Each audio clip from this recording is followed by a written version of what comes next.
Uma alegria muito grande estar com você, Igreja Trinity Online. O nosso propósito é ajudar as pessoas a conhecerem a Palavra de Deus e a viverem em função do Evangelho do Senhor Jesus Cristo. Para mim é um privilégio muito grande ser o pastor desse ministério e eu tenho certeza absoluta que aquilo que a gente vai desenvolvendo aqui com simplicidade, com um coração muito cheio de gratidão a Deus, vai ser bênção para a sua vida, para a sua família. Então fique conosco, vamos cantar louvores, vamos adorar a Deus juntos, vamos servir ao Senhor juntos, porque tem muita coisa boa para acontecer hoje. Fique ligado.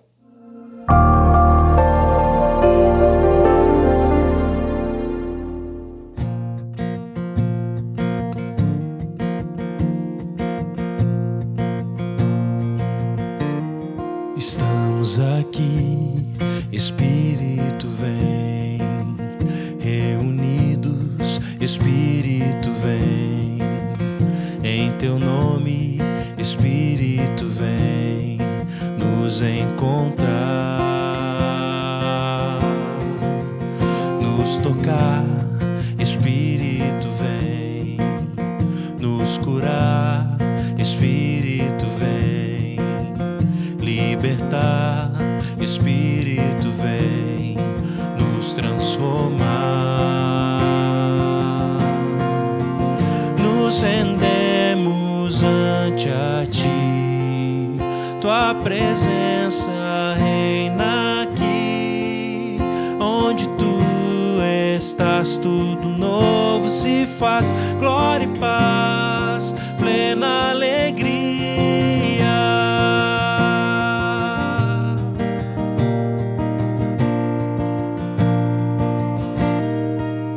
Te exaltamos, Espírito vem, te adoramos, Espírito vem, glorificamos, Espírito vem, o Pai revelar. Deus Criador, Espírito vem, Jesus Salvador, Espírito vem, o Consolador, Espírito vem, Santo Espírito vem, nos rendemos ante a Ti, Tua presença reina aqui, onde Tu estás, tudo novo se faz, glória e paz, plena alegria.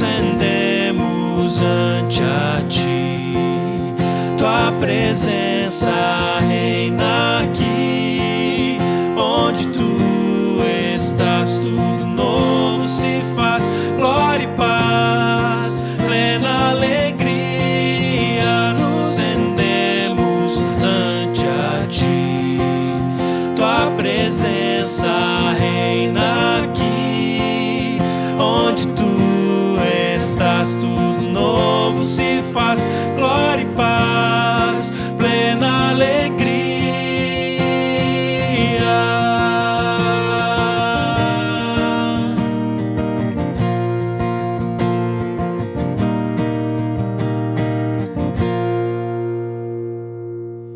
Aleluia. O tema da nossa mensagem hoje é o derramamento do Espírito Santo. Já falamos sobre Atos capítulo 2, logo no comecinho, quando o Espírito do Senhor veio sobre a igreja, veio sobre aquelas pessoas, e línguas de fogo, e eles falaram em outras línguas, e as pessoas ouviram a mensagem, etc. Vamos continuar o texto. O texto continua e diz assim a partir do verso 14.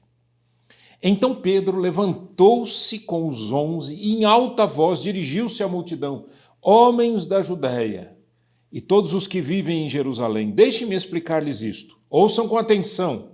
Estes homens não estão bêbados, como vocês supõem. Ainda são 9 horas da manhã. Ao contrário, isto é o que foi predito pelo profeta Joel. Nos últimos dias, diz Deus, derramarei do meu espírito sobre todos os povos. Os seus filhos e as suas filhas profetizarão. Os jovens terão visões, os velhos terão sonhos. Sobre os meus servos e as minhas servas derramarei do meu espírito naqueles dias e eles profetizarão. Mostrarei maravilhas em cima no céu e sinais embaixo na terra, sangue, fogo e nuvens de fumaça. O sol se tornará em trevas e a lua em sangue, antes que venha o grande e glorioso dia do Senhor. E todo aquele que invocar o nome do Senhor será salvo. Quando houve aquele derramar do Espírito Santo, muitas pessoas ficaram impressionadas porque estavam ouvindo uma mensagem sobre as maravilhas de Deus na sua própria língua. Mas alguns estavam ali duvidando e blasfemando e dizendo eles estão bêbados, etc. Por isso, Pedro, ao se levantar, ele diz isso, né? Eles não estão bêbados, coisa nenhuma, são 9 horas da manhã e ele começa então uma mensagem, né? Que é maior do que o que a gente leu. Matthew Henry, no seu comentário, ele diz uma coisa interessante. Ele diz assim: é digno de nota que, embora Pedro estivesse cheio do Espírito Santo e falasse em outras línguas, conforme o Espírito lhe concedia que falasse, ele não pôs de lado as Escrituras, nem se achou superior a elas. Não somente isso, mas grande parte do seu discurso é a citação do Antigo Testamento, do qual ele se serve e com o qual prova o que diz. Os seguidores de Cristo nunca devem absorver algum tipo de ensinamento que não se harmoniza com a Bíblia. O Espírito é dado não para substituir as Escrituras, mas para nos capacitar a entender e melhorar a compreensão dela. Já o comentário de William Barclay, ele diz uma coisa interessante também sobre esse momento. Ele diz: esta ênfase da pregação primitiva na profecia conserva e estabelece uma grande verdade. Estabelece que a história não leva a um caminho sem rumo, que não se trata de um labirinto sem começo nem fim, mas no universo opera um significado, um sentido e uma lei moral. Crer na possibilidade da profecia é crer que Deus controla tudo e que está levando a cabo os seus propósitos. Como introdução, eu quero dizer para você uma coisa. Hoje eu quero trabalhar exatamente essa profecia que foi buscada lá no livro de Joel. E a gente vai ter aplicações incríveis para a nossa vida. Fique aí.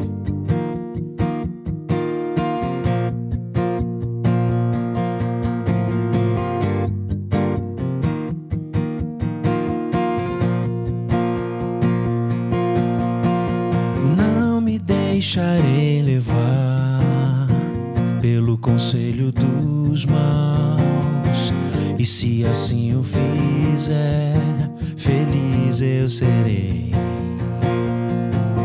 Não me afastarei de ti, mais perto quero estar, e se assim o fizer, feliz eu serei. O Senhor é quem governa e abençoa todo aquele que o obedecer. Meu prazer está na lei do Senhor e nela eu meditarei. Em todo tempo está na lei do Senhor e nela eu meditarei. Meu prazer está na lei do Senhor e nela eu meditarei. Em todo tempo está na lei do Senhor e nela eu meditarei.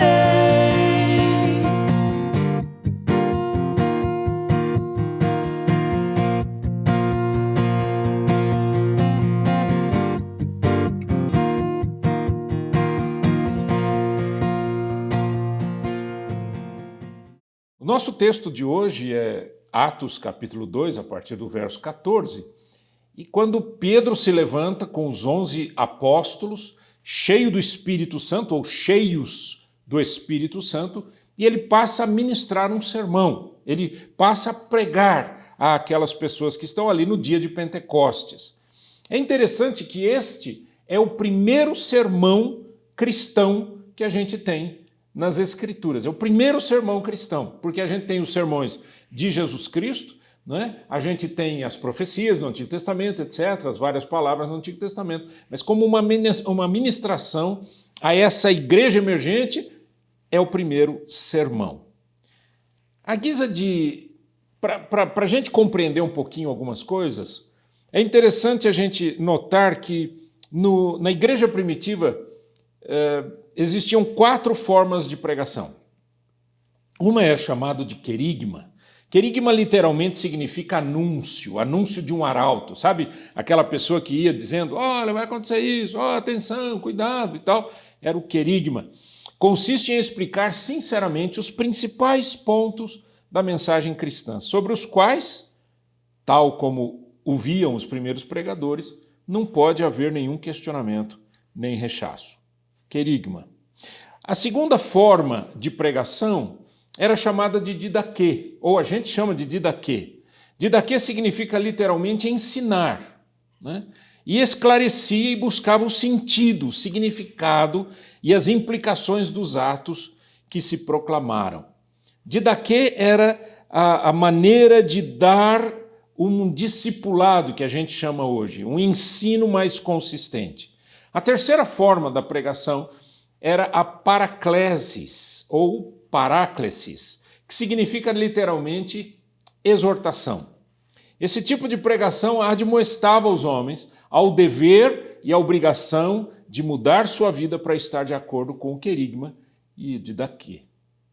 Uma outra forma de sermão também existente, que a gente vê na Bíblia, é a homilia. Homilia é uma palavra latina, que tem mais o significado de falar de qualquer tema ou noção da vida à luz da mensagem cristã. Sabe aquela conversa que você senta com alguém, vai para conversar a respeito, olha, é o fim dos tempos, não é o fim dos tempos, e como é que a gente vive essa vida ética, etc. É uma homilia. Essa ministração, ela completa os 4 elementos e tem nela toda a proclamação, tem nela didaquê, tem nela também o paráclesis, né, ou paraclesis, que é essa maneira, né, de dar sentido às coisas que estão acontecendo. Por que eu estou falando sobre isso? Porque, na verdade, o que Pedro fez foi mais um querigma, uma anunciação, porque as pessoas ali eram pessoas novas, eram pessoas... Ele não estava falando para a igreja, ele estava falando para os judeus, ele estava falando para aqueles estrangeiros que estavam no dia de Pentecostes. Ele estava contando as coisas do Antigo Testamento, como a gente falou na introdução dessa mensagem, a importância, né, de se buscar nas Escrituras o sentido das coisas. Estar cheio do Espírito Santo não é largar a Bíblia. Estar cheio do Espírito Santo é mergulhar na Bíblia. A vida de Pedro mostra exatamente isso, né, a partir desse momento, e também foi um momento de uma restauração de Pedro, né? Pedro, que havia negado Jesus 3 vezes, havia sido confrontado pelo Senhor Jesus, havia sido perdoado pelo Senhor Jesus, agora ele se levanta junto com os 11 numa ministração, numa pregação, numa anunciação de verdades. Então, o que está acontecendo? Imagine a cena. O dia de Pentecostes, eles estão reunidos, pessoas de várias nações. As pessoas estão ali por causa dessa festa, a festa das colheitas. Eles estão, dali a pouco, eles ouvem um som, né, como de um vento muito forte, e vêm algumas línguas como de fogo sobre a cabeça das pessoas, né, sobre aqueles discípulos que estavam ali reunidos. Eles começam a falar em outras línguas, essas línguas são compreendidas por várias das nações que estão ali. Então imagina que era um momento muito forte, um momento muito intenso, né? Emocionalmente, espiritualmente, intelectualmente. E agora Pedro se levanta e diz: eu vou explicar para vocês o que é que aconteceu. Todas as vezes que a gente experimenta algo, porque muitas vezes a gente tem uma experiência cristã muito forte, a gente tem uma experiência com Deus muito forte, que nem sempre a gente sabe por quê, ou o que aconteceu, ou o que a Bíblia ensina a respeito daquilo. Tá certo? Porque você pode ter tanto um encontro com Deus através das Escrituras, como você pode ter um encontro com Deus numa experiência carismática importante, mas você não sabe o que está acontecendo. Então, o que Pedro faz nesse momento? Ele se levanta e diz: gente, isto é o que foi predito pelo profeta Joel. Ele vai nas Escrituras buscar sentido. Ele vai nas Escrituras buscar o que é que está acontecendo. Assim como nós temos que ler o mundo hoje, ler a história hoje, ler o que está acontecendo hoje à luz das Escrituras. Por isso que a gente não pode abrir mão da Bíblia, queridos. Não podemos fazer isso. Nós não podemos simplesmente ficar nas experiências, né? Você se lembra muito bem quando o Senhor Jesus disse para alguns judeus que estavam conversando com ele, ele disse assim: errais não conhecendo as Escrituras e nem o poder de Deus. Você tem que conhecer as Escrituras e conhecer o poder de Deus. Se você só conhecer as Escrituras sem o poder de Deus, você não consegue compreender as Escrituras, porque as Escrituras são compreendidas pelo poder do Espírito Santo. Mas se você só fica nas experiências, você perde a possibilidade de ter profundidade de explicar o que está acontecendo. Então, por isso, no verso de número 16 do capítulo 2, ele diz assim, Pedro diz assim, Atos 2, 16, isto é o que foi predito pelo profeta Joel.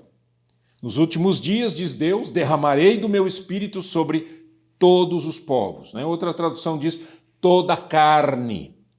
Seus filhos e suas filhas profetizarão, os jovens terão visões, os velhos terão sonhos, sobre os meus servos e as minhas servas derramarei do meu espírito naqueles dias e eles profetizarão. Então, aqui a gente começa a perceber que na explicação, na busca da compreensão daquilo, e obviamente inspirado pelo Espírito Santo, Pedro vai buscar uma profecia no Antigo Testamento, traz essa profecia e ele então aplica esta profecia que estava lá escondidinha no livro de Joel, capítulo 2, verso 28. Então ele fala, nos últimos dias. Essa expressão, nos últimos dias, é uma expressão muito comum nas Escrituras e que fala sobre a era messiânica no reino de Deus, que é exatamente a era de Jesus Cristo. A era messiânica é a do Messias. O Messias é a palavra hebraica para Cristo no grego. Cristo e Messias são o mesmo significado. Jesus Cristo é o Messias. Essa era messiânica, ela é apresentada, a partir, obviamente, da vinda de Jesus Cristo, da sua morte, da sua ressurreição, do derramar do Espírito Santo sobre a igreja, aqui nós temos os últimos dias. Então, quando é que vai terminar esses últimos dias? Quando o Senhor Jesus voltar. Como ninguém sabe o dia nem a hora, esse é um período que nós estamos vivendo em que a graça de Deus é abundante. Eu quero chamar a sua atenção para isso.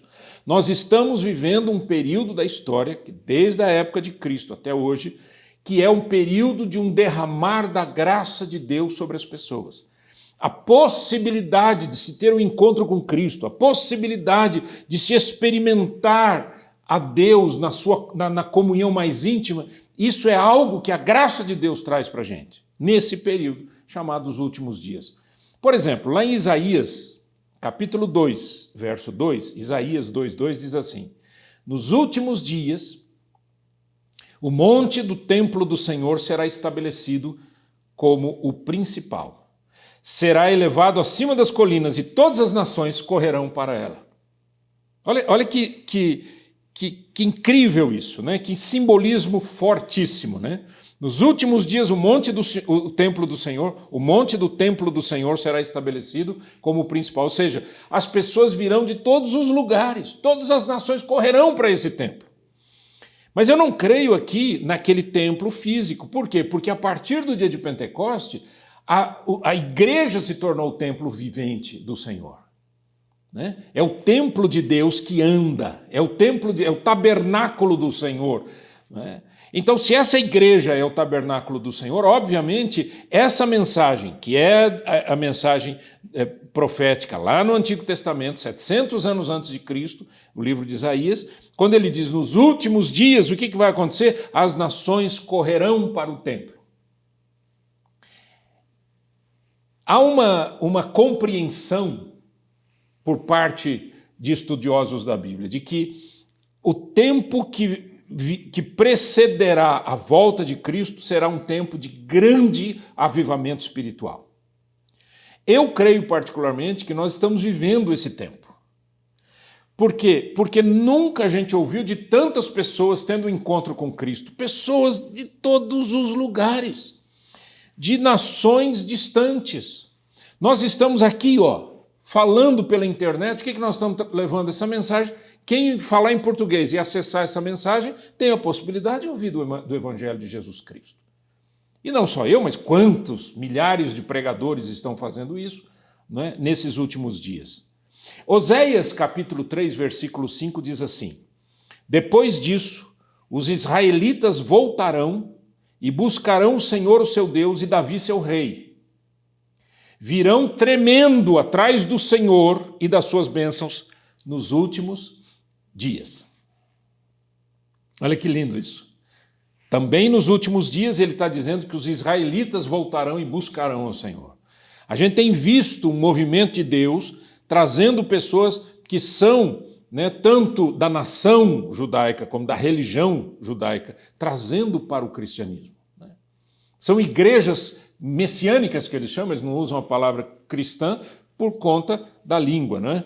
E esse derramamento do Espírito, quando Pedro diz assim, olha gente, vocês estão vendo o que aconteceu aqui? É que lá em Joel está escrito, nos últimos dias derramarei do meu Espírito sobre toda a carne, sobre todas as nações. Um outro ponto importante sobre o derramamento do Espírito Santo é que o texto de Joel e Pedro, os dois servos de Deus aqui trazendo para a gente essa mensagem, Pedro repetindo o que Joel havia falado, é que o Espírito do Senhor viria sobre todas as pessoas. Não é todas as pessoas porque seria como uma grande inundação e todo mundo vai se converter. Não é essa a ideia. A ideia é que no Antigo Testamento, o Espírito do Senhor, obviamente, agia nas pessoas, agia na história, agia em vários momentos da história do povo de Deus e da história do mundo também. No entanto, é a partir do dia de Pentecoste que o Espírito Santo passa a habitar o cristão. Ele passa a morar dentro do cristão. E isso é singular. E não só isso. Por exemplo, no Antigo Testamento, você tinha o que eles chamavam de escola de profetas. Você lê isso no Antigo Testamento. Tinha lá a escola de profetas. Para quem era? Para um grupo específico de pessoas. E ali havia, obviamente, manifestações de Deus. O próprio rei Saul, um dia entrando nessa escola de profetas, ele profetizou. E ele não era profeta. Mas ele profetizou, quer dizer, havia uma manifestação, como se fosse um clima, um ambiente espiritual incrível. Mas a partir do dia de Pentecoste, você tem o Espírito Santo morando no coração daquele que crê.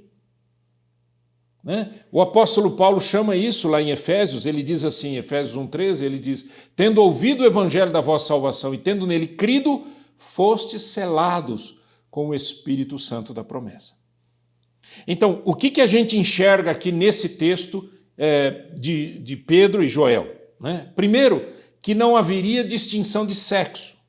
Ele diz, os seus filhos e as suas filhas profetizarão. Segundo, sem distinção de idade. Ele fala, os jovens terão visões, os velhos sonharão sonhos. Terceiro, sem distinção de classe social. Ele diz, sobre os meus servos e as minhas servas derramarei do meu espírito naqueles dias e eles profetizarão. Claro que aqui também ele está chamando aqueles que o seguem como servos e servas. Mas a ideia é esse derramar do Espírito sobre todas as pessoas que creem no Senhor. Não é incrível isso? Isso eu preciso enfatizar. Por quê? Porque, infelizmente, ainda hoje existem pessoas que acham que existe uma categoria espiritual, né? Uma categoria de pessoas mais especiais. Esse aqui é apóstolo. Então ele tem alguma coisa aí, porque ele é apóstolo. Primeiro que ninguém, nesse tempo que nós estamos vivendo, deveria usar o termo apóstolo. Apóstolo é um dom espiritual, mas como cargo, como função, morreu lá atrás, ficou lá atrás. Né? Quando eles elegeram alguém para ficar no lugar de Judas e depois Paulo e Barnabé são chamados de apóstolo e mais ninguém. E uma das características de ser chamado de apóstolo era aqueles que viram o Senhor ressurreto. Então ninguém deveria usar isso como uma função, um cargo ou um título hoje em dia, como existem pessoas, infelizmente, que utilizam. Eu digo infelizmente, por quê? Porque o povo acha que essas pessoas são especiais. Pedro diz assim, gente, a partir do dia de Pentecostes, não tem mais distinção. Eu vou derramar do meu espírito, disse o Senhor, sobre meus filhos, sobre as minhas filhas, sobre os seus filhos e as suas filhas, sobre os jovens, sobre os velhos, sobre os servos, sobre as servas. Eu vou derramar do meu espírito sobre todo aquele que crê. E aí você não tem categoria. No Antigo Testamento eu tinha o rei, o sacerdote e o profeta, que eram cheios do Espírito Santo e tinham uma função distinta. Agora, qualquer pessoa que crê no Senhor Jesus poderá ser selada com o Espírito Santo da promessa. Outra característica que eu quero salientar aqui é o seguinte. A Bíblia diz, e eles profetizarão, derramarei do meu espírito sobre toda a carne. Eu derramarei do meu espírito sobre os seus filhos, sobre suas filhas, eles profetizarão. Os jovens terão visões, os velhos sonharão sonhos. E os servos e as servas vão profetizar. Então eu quero usar um pouquinho aqui o conhecimento bíblico para falar um pouco sobre profecia. Por que nesse texto é apresentado que ao ser derramado o Espírito Santo sobre aquelas pessoas, haveria profecia? Primeiro a gente tem que entender o que é profecia, né? Em 1 Coríntios capítulo 14, versículo 3, diz assim, quem profetiza o faz para edificação, encorajamento e consolação dos homens. Edificação, encorajamento e consolação dos homens. Ou seja, a profecia não é necessariamente vindicatória, não é uma profecia sobre o futuro, mas a profecia é edificação do povo de Deus, é encorajamento e consolação nas Escrituras. Isso é a primeira consideração. No entanto, existe um outro aspecto neste derramar do Espírito. O derramar do Espírito no dia de Pentecostes não é só para as pessoas falarem em outras línguas, como muita gente pensa. O derramar do Espírito no dia de Pentecostes também é um julgamento de Deus. E quando as pessoas cheias do Espírito Santo abrissem a boca, estariam promovendo ou proclamando querigmaticamente o julgamento do Senhor. Por exemplo, Isaías 2,12 diz assim, o Senhor dos exércitos tem um dia reservado para todos os orgulhosos e altivos, para tudo que é exaltado, para que eles sejam humilhados. Isso é um juízo de Deus, ok? É Deus dizendo, eu julguei e estou agora condenando. Mas a Bíblia diz, há um dia para isso. Em Isaías, lá 700 anos antes de Cristo. Quando então Pedro se lembra da profecia de Joel e traz essa profecia para o dia de Pentecostes, ele diz, quando as pessoas fossem cheias do Espírito Santo, elas profetizariam, anunciariam o juízo de Deus sobre aqueles que não creem no Senhor. Sobre aqueles que se estabelecem como altivos, como soberbos e assim por diante. Os judeus, eles dividiam o tempo em duas eras. O tempo presente e o tempo vindouro. O presente e o porvir. Entre esses dois momentos, eles distinguiam como o dia do Senhor. Você vê isso na Bíblia. Veja, não são os últimos dias, é o dia do Senhor, que chegaria de repente como um ladrão na noite. Seria um dia em que o mundo tremeria até os seus pedestais de uma coluna, como diz um dos comentaristas, e o próprio universo se destroçaria desintegrando-se.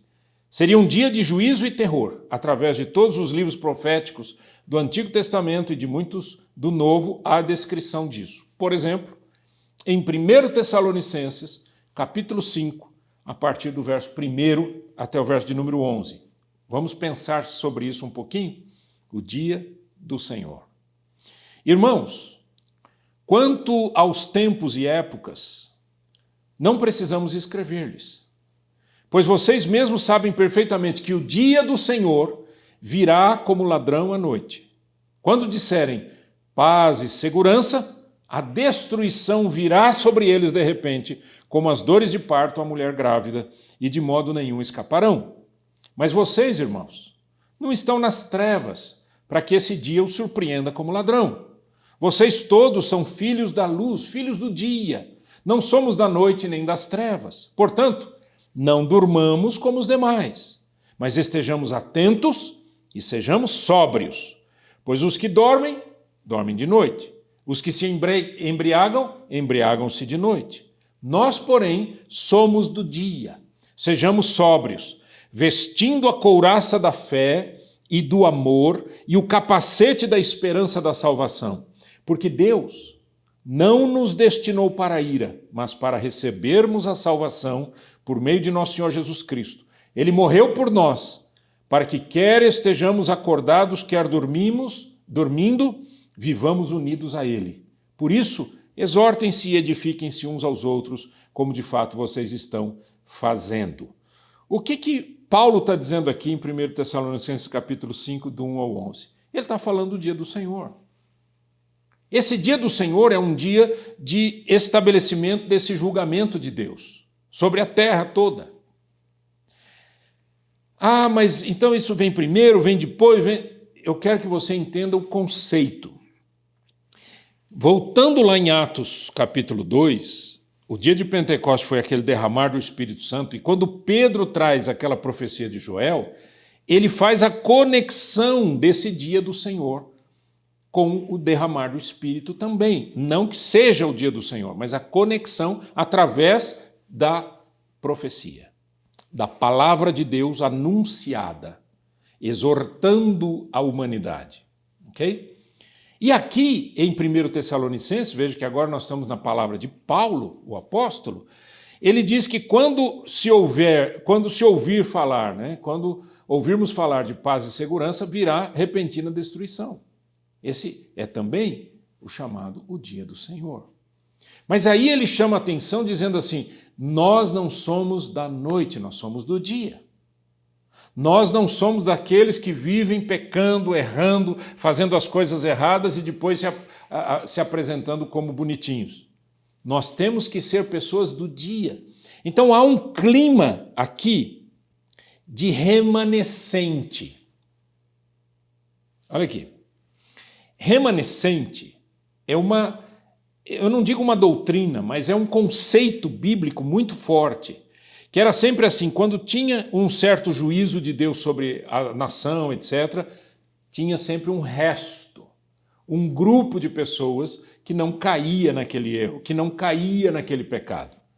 Não é? Você lembra ali dos profetas de Baal, não é? E a mensagem de Deus é, eu reservei 7.000 que não dobraram os joelhos a Baal. Ou seja, esse é um remanescente. Então esse conceito de remanescente é um conceito bíblico muito forte. E a igreja é chamada de remanescente. Okay? O que nós temos hoje, infelizmente, vendo, acontecendo, por causa da comunicação muito fácil, pela internet, pela televisão, rádio, etc., etc., a gente tem notícias vindo à tona o tempo todo. E o que a gente tem ouvido? de pessoas que dizem que são, mas não são. Pessoas que dizem que são cristãs, mas vivem uma vida pecaminosa, uma vida absolutamente reprovável aos olhos de Deus. Então, o que Paulo está falando aqui em 1 Tessalonicenses? Ele diz, aqueles que são do dia, eles vão viver e vão esperar a volta do Senhor. Mas aqueles que são da noite vão viver em pecado. Aqueles que estão dormindo são aqueles que estão longe de Deus, aqueles que estão mortos espiritualmente e aqueles que estão sem qualquer atenção a essa mensagem da volta de Cristo. Vamos pensar um pouquinho, terminando essa palavra, em Atos 2,19, na sequência daquela profecia de Joel, Pedro lembra e diz, mostrarei maravilhas em cima no céu e sinais embaixo na terra. Sangue, fogo e nuvens de fumaça. O sol se tornará em trevas e a lua em sangue, antes que venha o grande e glorioso dia do Senhor. Esse é um texto que chama muito a atenção, porque como é uma profecia, é difícil você colocar, às vezes, a profecia dentro de um estabelecimento de datas, né? Cronologicamente. Já aconteceu, não aconteceu? Vai acontecer? É o que vai acontecer na volta de Cristo? Né? A lua vai se tornar em sangue, o sol vai se tornar em trevas, vai apagar. O que é isso? Bom, na verdade, é uma profecia. E a gente deve acreditar que as profecias são divinas, são de Deus. E que Deus, obviamente, é aquele que garante que a sua palavra não caia no vazio, né? Ela não se perca. Há um comentarista, isso lá atrás, gente, século XVIII, né? Dr. John Lightfoot. Ele diz uma coisa interessante, ele diz, veja que quando ele fala sangue, fogo e nuvens de fumaça, esse comentarista diz assim, o sangue é o sangue do Cristo vivo, do Filho de Deus que deu a sua vida por nós. O fogo é o fogo do Espírito Santo que desceu sobre os discípulos no dia de Pentecoste. E a fumaça, o vapor de fumaça, é quando Jesus subiu ao céu. Obviamente ele está fazendo aqui uma interpretação. E aí ele diz, o sol se escureceu e a lua se fez sangue na hora da paixão de Cristo. Na hora em que Cristo morre, o que acontece? 3 horas da tarde, fecha todo o céu. Escurece tudo. Escurece tudo. Então, as profecias, aqui para não ficar nenhuma dúvida, é o seguinte. As profecias, elas são muito interessantes na Bíblia. Por quê? Porque é como se eu estivesse olhando para algo perto e quando eu levanto os meus olhos eu vejo longe. Entendeu? Por exemplo, se eu estou olhando para a minha mão aqui, eu estou vendo a minha mão, mas a hora que eu tiro os meus olhos da minha mão, eu estou olhando lá na frente. Profecias bíblicas são assim. Aconteceram, mas vão acontecer ainda. Elas já se cumpriram, mas vão se cumprir ainda. Então, da mesma maneira que se cumpriram na morte de Cristo, na ressurreição de Cristo, no dia de Pentecoste, na ascensão de Jesus Cristo, haverá de acontecer na volta do Senhor Jesus. E o mais lindo é o verso 21. E todo aquele que invocar o nome do Senhor será salvo. Ele não diz algumas pessoas, ele não diz apenas as pessoas espirituais, ele não diz apenas as pessoas, ele diz todo aquele que invocar o nome do Senhor será salvo. O nome do Senhor tem poder. Provérbios 18:10 diz assim, o nome do Senhor é uma torre forte, os justos correm para ela e estão seguros. O nome do Senhor é uma torre forte, os justos correm para ela e estão seguros. Todo aquele que invocar o nome do Senhor será salvo. Você já entregou sua vida a Cristo? Você já deu a sua vida ao Senhor Jesus? Você já confessou os seus pecados ao Senhor e disse, Senhor, eu creio que Jesus Cristo morreu na cruz no meu lugar. Que aquela morte foi uma morte no meu lugar. Eu deveria morrer ali, mas o Senhor Jesus tomou o meu lugar. Você quer entregar sua vida ao Senhor? Vamos orar? Pai, em nome de Jesus Cristo, eu entrego o meu coração ao Senhor. Eu entrego a minha vida ao Senhor. Eu reconheço que Jesus Cristo morreu na cruz, entregou a sua vida ali, ressuscitou, subiu aos céus, derramou do seu Espírito e habita no coração de todo aquele que crê. Eu creio. Habita no meu coração. É no nome de Jesus que eu oro. Amém e amém. Sempre uma alegria estar com você na Igreja Trinity. Fale da gente para os seus amigos. Comente nas mídias sociais. Vamos espalhar essa mensagem e que Deus seja glorificado. Deus abençoe você. Promessa que o Filho nos deixou,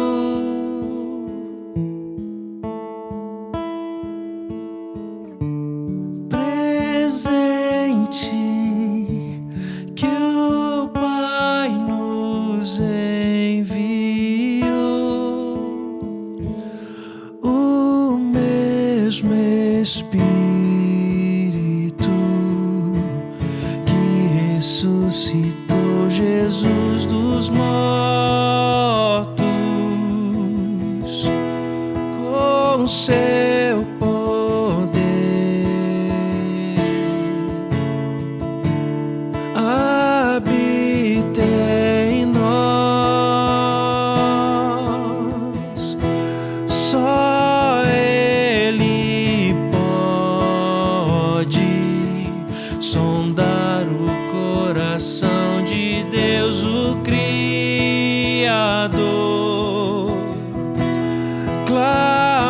Clamamos, vem. Clamamos, vem. Santo Espírito, vem. Espírito, vem. Espírito, vem. Vem manifestar o teu poder. Espírito, vem. Espírito, vem. Sinais e maravilhas vamos ver.